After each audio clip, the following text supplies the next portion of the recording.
Last summer, we did our first big family vacation. Well, I should clarify, we went to Disney. Now, if you haven't been to Disney as an adult, just imagine you're standing in line at the DMV, and that's it. Actually, it was Orlando in July, so it was kind of like standing in line on the surface of the sun. Why would we do this to ourselves? Remember when you were a kid and you'd go on vacation, you'd be like, why is Dad always in a bad mood? Now I understand. How can I spend an enormous amount of money, be uncomfortable, and listen to my children complain and whine? Disney. Oh, good. I did figure out what makes Disney truly magical, though. You can walk around sweating your ass off for 12 hours and still gain weight.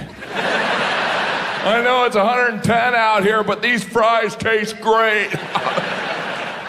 We eat, because we want to have a good time. Really, that's all a vacation is. Just us eating in a place we've never been. Well, why don't we eat something, then we'll go and get something to eat. And we'll see that thing we're supposed to see. They probably got a snack bar there, right? After that, we should probably get something to eat, though. Then we'll eat something. We eat because, there's pressure to have fun on your vacation, right? But at Disney, it's like a desperation. You see it on the faces of parents. They're like, oh, this was an enormous mistake. I hope you're having fun. It was either this or send you to college. I stood in line for an hour and 15 minutes for the Dumbo ride. After a minute, I was like, I'm the Dumbo. I'm waiting to see myself. At the end of the line, there's just going to be a mirror and some guy going, Dumbo. Some of those rides at Disney, they make you realize how far we've come with amusement parks. Like I was on that ride, It's a Small World. I was like, wow, there was a time when people found this entertaining? You could be on acid, you're like, I'm not getting anything here. I think I'll go back to staring at my hand. Yeah, that's better. If only I had 2 of these. Because a lot of those rides at Disney, they were developed in the 70s. There was no competition. They were making up rides. It was just some guy going, all right, how about a bumper car goes into a dark room and there's a picture of Winnie the Pooh. People stand in line for an hour for that, right? Ooh, here I got another one. What if we hollow out a log and throw them over a waterfall? We got their money. What are they gonna do? I have to admit, my favorite ride was the air-conditioned bus back to the airport. Ooh, well worth the wait. Hey, if you don't like Disney, well then why would you go? I went because I love my children. Now there are adults without children that go to Disney, and they're called weirdos. Very nice people, absolutely crazy. Even the Comic-Con people are like, yeah, they're a little frightening. I got a Batman living room, but these people are scary. But we got 5 kids, and that seems like a lot. And frankly, it's too many. It is a lot, but what am I going to do now? It's not like they come with free return shipping. I love having 5 kids. I travel with them because I don't want to be away from them. And also, I enjoy the look on waitstaff's faces when I walk in with my family. Because my kids are 5, 6, 8, 11, and 13. And we walked into a restaurant in Dallas, and I saw a waitress look at me and my family and quit her job. She could have been getting off her shift. I just saw her look at us and throw down her apron and storm off. And I felt like we won.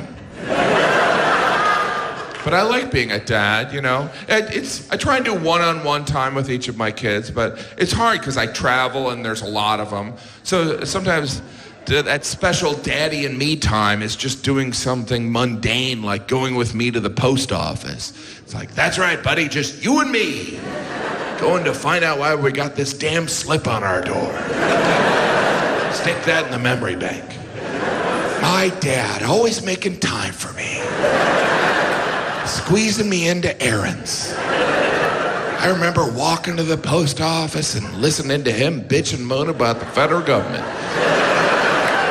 What a guy. I'm so grateful that I can travel around doing stand-up comedy, but I do need you to know that my life at home is horrible. I have 5 children. It's like hell. My life at home is actually the opposite of this experience. Like when I came out, you guys greeted me with applause. At home, I'm not even acknowledged. And I'm not suggesting parents should be greeted with applause. That's not enough.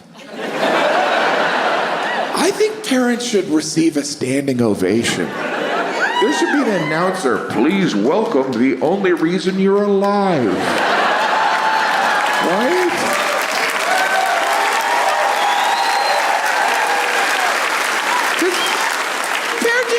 Impossible task. It's too hard. The expectations are too high. In baseball, if I have a 300 average, if I get a hit 3 times out of 10, I'm good. Yet if I hit my kid once, I'm bad at it.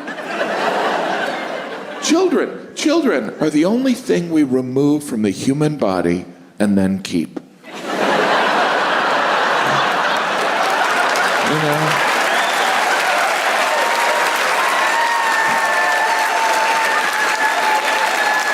You never hear someone say, that's my appendix, that's my son, neither of them work. I do believe parents, we deserve this pain.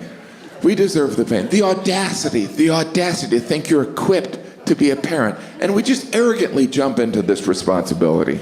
We're just like, I lose my phone once a day. I could take care of a baby.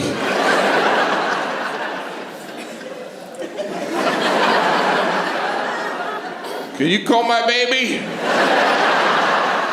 Call my baby! Now I'm aware not everyone here is a parent. You know, you have a child, you become a parent. You never have a child, you just remain happy.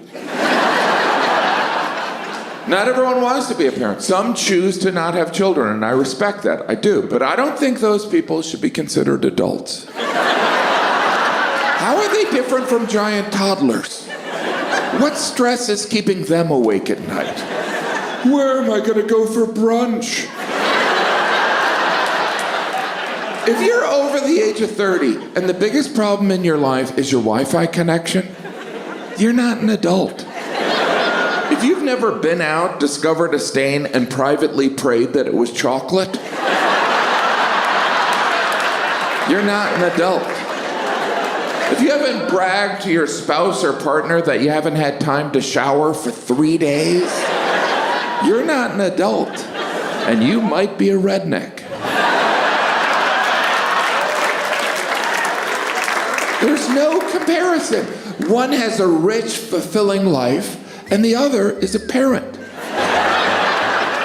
There should be a whole other classification. Oh, you're over 30, no kids, you're a junior adult. How was brunch? Worship beauty in this country. If you don't believe me, check out a British television show. You ever watch the BBC? Your first impression is, where they got all these ugly people? These are the people that got the acting jobs? I feel like I'm watching an Orville Redenbacher commercial. Think about it. You ever watch a music video and the lead singer is not attractive? Aren't you kind of surprised? You're like, wow, they must be talented. Because they're nothing to look at. Salsa is like the Mexican ketchup.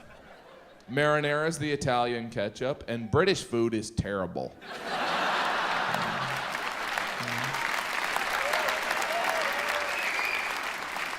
Actually, vinegar is the British ketchup. How bad is your food when adding vinegar improves it? You know what I use vinegar for? Cleaning windows. The British are our only allies. Why would he be so reckless with his edgy ketchup jokes? What if Gordon Brown was sitting in the audience right now?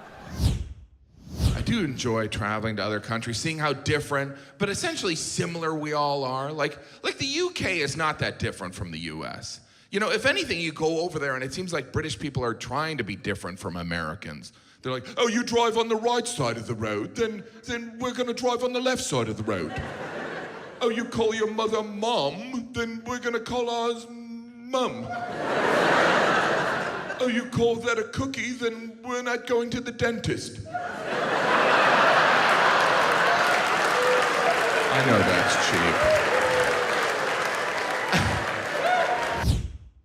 I did notice something when I was over there. You know, British people, they don't say the before hospital. You ever notice that? They're like, hospital? I was feeling knackered, so I went to hospital. Whenever they would do that, I'd say, stop that, that's wrong and weird. Are you trying to sound like a polite caveman? And I had a friend from London. He was like, what makes you think you're doing it properly? And I go, because I'm American and we invented the English language. It was a pet peeve of mine, so I did some research. You know why British people don't say the before hospital? Because they're dicks. Yeah! I know that sounds harsh, but admit it, British people always talk to Americans like we just walked into their jewelry store with 2 full bags of garbage. May I help you?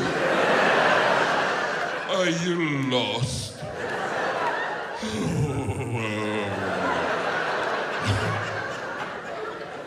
Obviously, I love the Brits, and I would never do those jokes there. I've been lucky enough to perform in the UK a couple times, and one time I was walking through Piccadilly Circus, which, for the record, is a horrible circus. There's no animals. And no, I was walking through Piccadilly Circus, and I saw they had an M&M store, and I looked at that M&M store, and it just made me think of all the things the British have given the Americans. Like, our language, Shakespeare, the Magna Carta, and I looked at the M&M store and I thought, now we're even. When I looked at the M&M store, I wasn't even embarrassed to be American. I was ashamed to be human. Because has anyone at any point in their life thought, when are they gonna open an M&M store? Sure, I can buy M&Ms absolutely anywhere, but I like to buy in bulk, in a pro-M&M environment. Obviously, we don't need an M&M store. We don't even need different colored M&Ms. They all taste the same. They're just bits of chocolate shaped like Advil. With an M on it. They're not even M&Ms, they're M's. We don't do that with anything else. You want some raisin and raisins? Go ahead. Grab a handful of raisin and raisins. No, I don't even know how many M&Ms or M's they would have to sell in London to justify Piccadilly Circus real estate, but this M&M store is massive in the UK. It is 3 levels, which I guess makes sense, because the first level, so you can buy M&Ms. The second level, so you can buy more M&Ms. And then the third level, so you can jump to your death. Because you wasted time in an M&M store when you were in London. By the way, I don't have any judgment. If you personally enjoy going to the M&M store, that's fine, but obviously you shouldn't vote.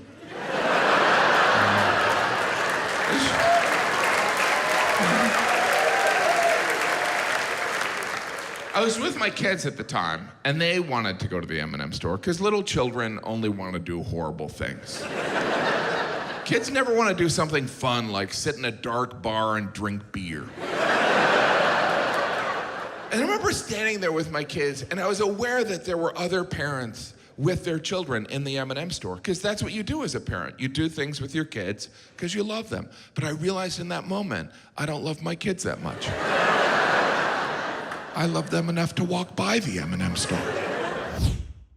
I would do anything for my wife. I'm aware of that. But there are people that are more romantic.